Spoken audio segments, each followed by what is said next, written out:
बस ये चटनी बनाकर खाइए और बीमारियों को दूर भगाइए। अगर आप हाई कोलेस्ट्रॉल से परेशान हैं, नसों में ब्लॉकेज रहता है, हार्ट ब्लॉकेज है, अपच, गैस, एसिडिटी, ब्लॉटिंग की दिक्कत से परेशान है, यानी कि अपच की समस्या है, या फिर आपको बहुत लंबे समय से भूख ठीक से नहीं लगती है या खाया पिया शरीर को नहीं लगता है, बाल झड़ने की समस्या से परेशान है या शरीर में खून नहीं बनता है, तो इन सारी समस्याओं के लिए बस इस चटनी को अपनी डाइट में इंक्लूड करें। ये खाने में भी टेस्टी है और आपकी हेल्थ के लिए भी बहुत अच्छी है। तो उम्मीद करती हूँ आज की ये जानकारी आपको बेहद अच्छी लगेगी, ये नुस्खा पसंद आएगा। जानकारी अच्छी लगे तो इसे लाइक और शेयर जरूर कीजिएगा सभी के साथ में, ताकि ये जानकारी सभी के पास तक पहुंचे। चलिए आज की इस वीडियो को शुरू करते हैं। Hello everyone, welcome back. मैं आपकी होस्ट संतोष मधु, एक सर्टिफाइड डाइटिशियन और एक नेचुरोपैथ। आज मैं आपके साथ एक ऐसी चटनी की रेसिपी आप कह सकते हैं या नुस्खा बता सकती हूँ आपको, जिसका इस्तेमाल करने से आपकी बहुत सारी समस्याओं में आपको लाभ मिलेगा। इसका कोई साइड इफेक्ट भी नहीं है और आप इसे आसानी से इस्तेमाल कर सकते हैं। पर अगर आपको कोई गंभीर समस्या है तो पहले अपने डॉक्टर की सलाह लीजिएगा। इस चटनी को बनाने के लिए जो सबसे पहली चीज चाहिए आपको, वो है 3 से 4 कली लहसुन की चाहिए। अगर आप लहसुन नहीं खाते हैं तो लहसुन अवॉइड कर सकते हैं।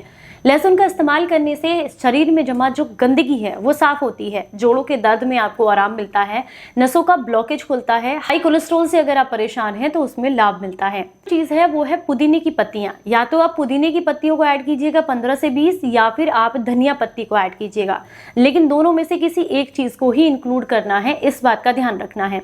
धनिये को उन लोगों को जरूर इंक्लूड करना चाहिए जिन्हें थायराइड की दिक्कत है या फिर जिद्दी मोटापे से परेशान हैं। और अगर आपको अपच से रिलेटेड समस्याएं हैं, यानी कि भूख ना लगना, खाना ठीक से ना पचना, पेट में गैस बनना, तो ऐसे में आपको पुदीना जो है अपनी इस चटनी में ऐड करना है।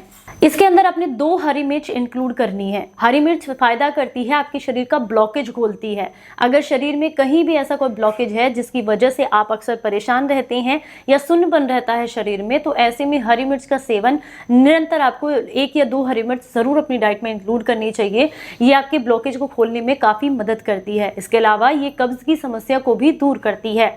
अगली जो चीज है वो है 1 चम्मच अलसी आपने यहाँ पर इस्तेमाल करनी है। अलसी यानी कि फ्लैक्स सीड्स, ये आपके शरीर में जो ओमेगा 3 फैटी एसिड्स की जो कमी होती है उसको कंप्लीट करता है, बालों को झड़ने से रोकता है, हड्डियों को मजबूत बनाता है, हाई कोलेस्ट्रॉल को कम करती है अलसी, और भी आपको बहुत सारे लाभ देती है। तो यहाँ पर 1 चम्मच आपने ये इंक्लूड करनी है। 1 चम्मच इसबगोल की भुस्सी इंक्लूड करनी है। वो उन लोगों को करनी है जिन लोगों को अक्सर कब्ज की समस्या रहती है, यानी कि पेट से रिलेटेड समस्याएं हैं जिसमें कि कब्ज ज्यादा रहती है, तो आप इसबगोल की भुस्सी भी इसमें इंक्लूड करेंगे 1 चम्मच। लेकिन ये कुछ ही समय के लिए इंक्लूड करनी है, जब आपकी कब्ज की समस्या दूर हो जाए तो आप इसे बंद कर दीजिएगा।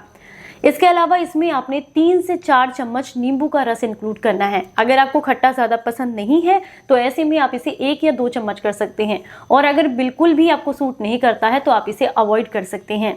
जगह पर आप इसमें इमली डाल सकते हैं। इमली के 2-3 बीज लीजिएगा, उसका पल्प निकालिए, अंदर के बीज को सेपरेट कीजिए और गूदे का इस्तेमाल आप यहाँ पर कर सकते हैं। इसके अंदर आपने थोड़ा सा सेंधा नमक इंक्लूड करना है और इन सारी चीज़ों को पीस करके चटनी बना लेनी है। अब इस चटनी को आपने या तो दोपहर के समय में खाने के साथ लेना है या रात के समय में खाने के साथ लेना है। यह आप पर डिपेंड करता है कि दिन में किस समय लेना है, लेकिन खाने में जरूर इंक्लूड कीजिएगा। अगर आप जो है इसमें खट्टे के रूप में नींबू का इस्तेमाल या अमचूर का इस्तेमाल नहीं करना चाहते तो आप चाहें तो एक आंवला भी इसमें इंक्लूड कर सकते हैं।